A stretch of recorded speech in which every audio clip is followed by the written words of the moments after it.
Everyone. So I feel like we need a little bit of a chat.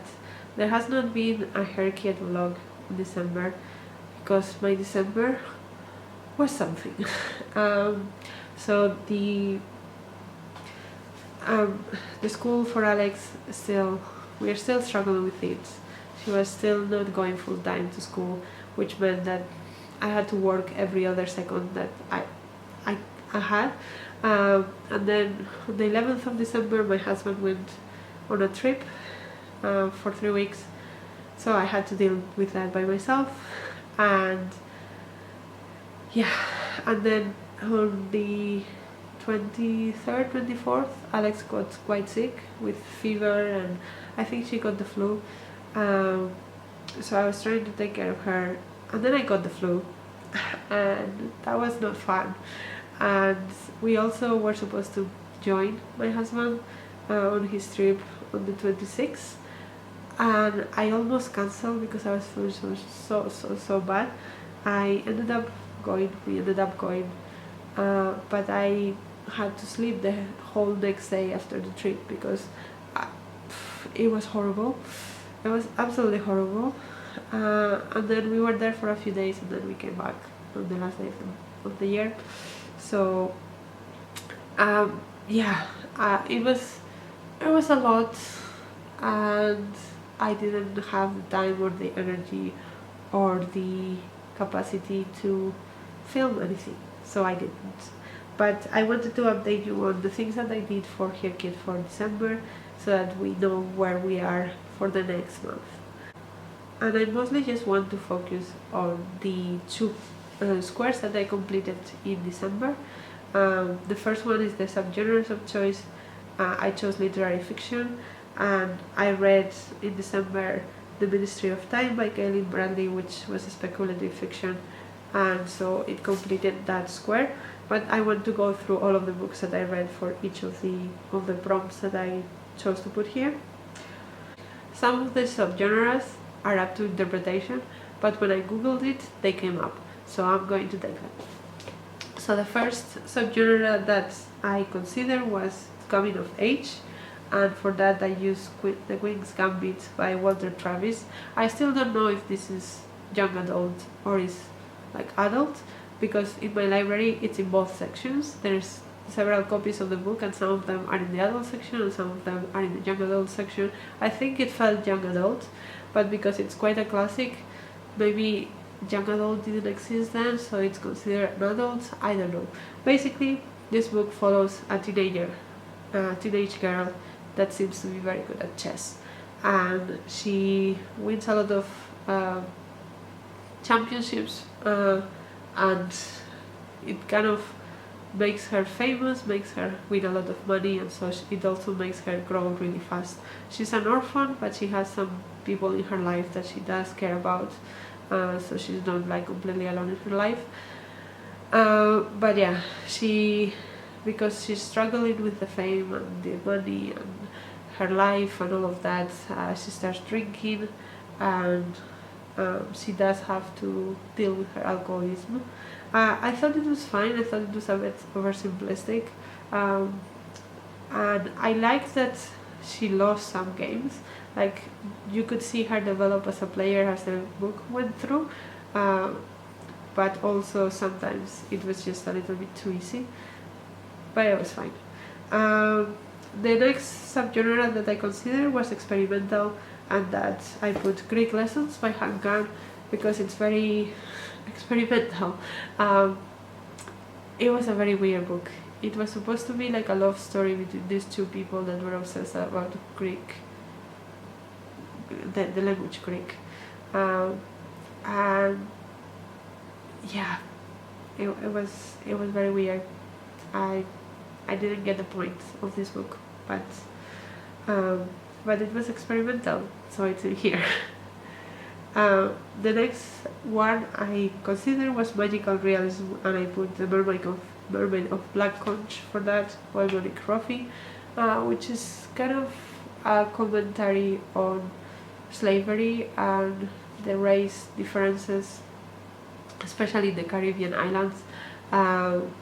It was a little bit heavy-handed, Um, yeah, I think it was an okay idea, but I'm not sure the execution. I have read better things than this that deal with similar topics. So again, I was fine. As I said, speculative, I put The Ministry of Time by Ghislaine Brightly, which is the one that I read in December. And again, this one was not my favorite either. The concept was interesting. It was about this organization that took people from previous decades that were about to die and brought them to modern day, cured them, and let them live in our time as a bit of an experiment. And they were paired with people from modern day to explain them how life worked and help them navigate life. And I didn't know what the point of the book was. Like that's what happens. And you see all the quirky things that they do in the modern time, and that's it. I don't know. The next subgenre that I chose was historical. So kind of historical fiction, literary historical fiction. And for that I chose A Circle Outside by Linda Rosewood, which was about this lesbian community in California, and they just decide to become like a commune and accept lesbians that want to live there and live in harmony and show that they can live in harmony. And at the beginning it's true, and then things get a little more complicated. It was I'm sure this book is going to be very empowering for a lot of people, and I appreciate it for that. In the literary aspect of it, I don't know what gives to anyone else. I thought it was a little bit two-dimensional and flat, but I do appreciate it for what it's trying to say and what's trying to do for lesbian people. So it was fine. And then the last one, which I think is probably the one that I enjoy the most in this square, is the autofiction, and that's The Nursery by Sylvia Molnar. And this is about the oppressive way that motherhood can make you feel, and how isolating and how diminishing of a mother, specifically motherhood, can be. And yeah, I felt it was very well done. I think still Soldier and Sailor is my favorite on that kind of area topic, but I think this one is also a very good example of that, and I would recommend if you're looking for books about early motherhood and like the hardships of. So the other square that I completed in December was the Spooky Creature Challenge square, and I completed the Vampire Prompt, which was the Southern Book Club's Guide to Slaying Vampires by Grady Hendrix, which has the longest title ever that I never remember, but that's the book. And that's what I read in December to complete this. And that was a fun book. It's about these housewives in the South that have a book club, and they have like fairly boring lives, people would say. And then this man appears in the neighborhood. He's relatively young and very charming, and at first people were welcoming to him, but after a while strange things start to happen, especially in the next door neighborhoods that is supposed to be for poor people, and then things start creeping in their own neighborhood, and there is something very strange going on with this guy, and so these housewives are trying to uncover that.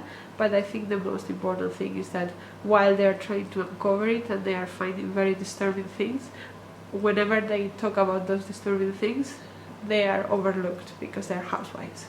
So nobody takes them seriously.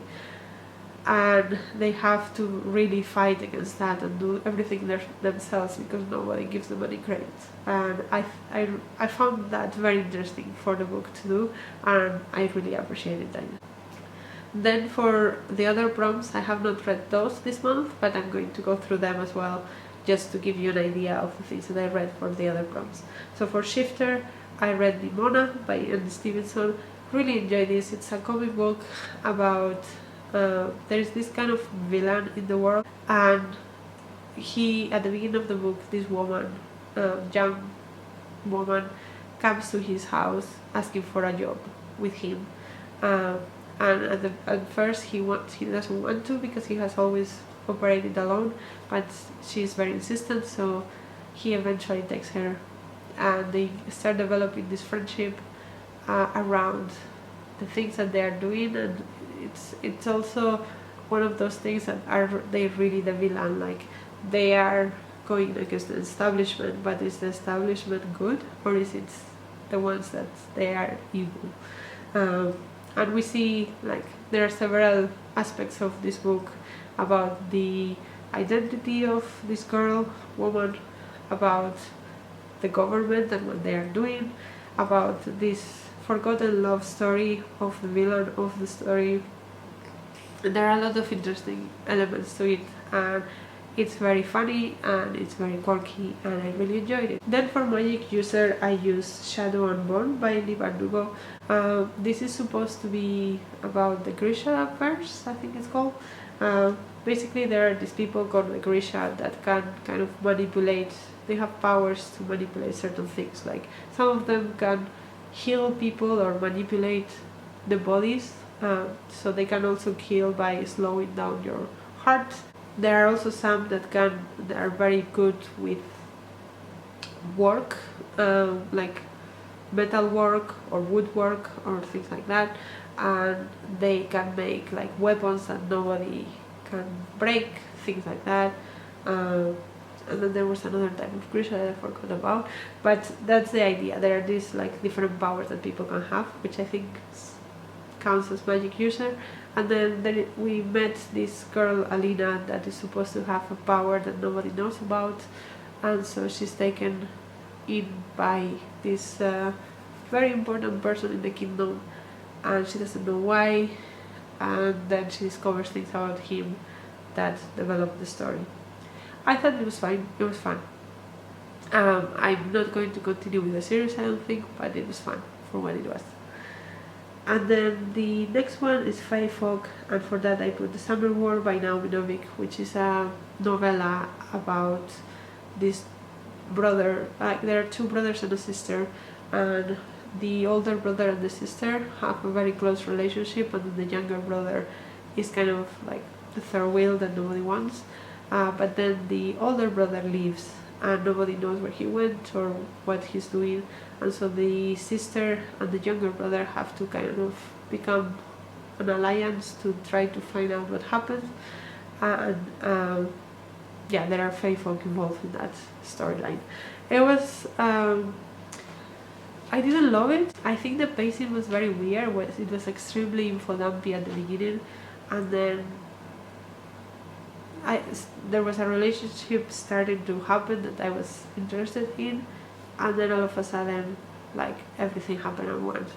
The pacing was really strange. I didn't like it. I appreciated that there was no romantic story. It was about sibling relationships, but other than that, it was not that great. Then the next book that I put here for Spirit is Rivers of London by Ben Aronovich, because in this book the rivers of London are portrayed as spirits, and there's also a ghost that is a big part of the book. This book is basically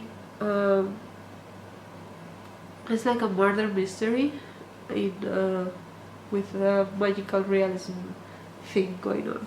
So at the beginning we meet this police officer thing, that he has just finished his training and he has to decide which department he's going to, but apparently he's not super impressive, so he doesn't have a lot of options. And then there is a murder mystery that happens, and he happens to see something unusual, but he's telling himself that he didn't see it because it's like, otherwise he thinks it's crazy. And then this like constable or whatever comes along and he's like, do you want to work for me in the police? And because he doesn't have a lot of options, he says yes. And then it so happens that this man is involved in all of the magical things going around London. There is spirits, there is again, like the rivers are personified, things like that. I thought it was, first of all, treatment of women is horrible in this book, not great. But also, like, the murder mystery was very, like, everything was happening at the same time, and it was very difficult to follow, and it just didn't make a lot of sense to me. Then for the Merfolk one, I again put The Mermaid of Black Conch by Monique Roffey, which I have already talked about in the previous square. For zombies, I have It Lasts Forever and Then It's Over by Anne de Macron. And this book was very interesting. So this is a very short book, and it follows a zombie in their everyday life. So she's just a zombie trying to do laundry and trying to eat and trying to talk to her neighbor that she doesn't remember the name of because she's a zombie, and zombies forget things all the time. And it's just very quirky and interesting, and it also tries to think about the implications of being a zombie and the fact that you're gonna die and you're like physically decomposing. It was an interesting concept. I'm not sure the execution gave it all that it could have been, but I think that the concept was worth it, and it was fun. And then for the other prompts, other creatures, I put Silverborn by Jessica Townsend, which is the fourth book in the Nevermore series, because it focuses a lot on dragons, and I think dragons count as other creatures. It's the fourth one in the series, so I'm not going to go super in detail into it, but it's a middle grade series about this girl that lives in Nevermore, which is like this magical place with lots of very quirky, very cute, very interesting things going on. And she goes to this academy, and she is trying to learn to control her magic.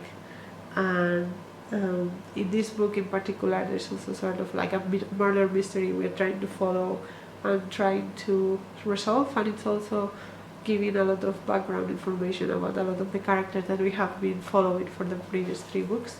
And I just really like the series. It's just very cozy. So yes, those are all the books that I read for the Spooky Creature Challenge Square. I have obviously read other books that fit other prompts, but I haven't completed any other square, so I will talk about the other books when they come up. But I think so far our bingo board is looking quite good. I have completed 12 of the 25 challenges. I'm also more or less caught up with the new release square. I've been reading my new release for December. I haven't finished it on time, but I'm about halfway through, so it will be fine. And I have already finished the new release for January, because that had to be read in a certain time frame. So I think I'm caught up with that as well. And there are so many prompts that I'm almost finished with. So maybe we will complete more than 2 squares next time. But yeah, I think it's going well. Let me know if you have read any of these books, if you are participating in HRCYED, how is it going for you. And until next video, bye!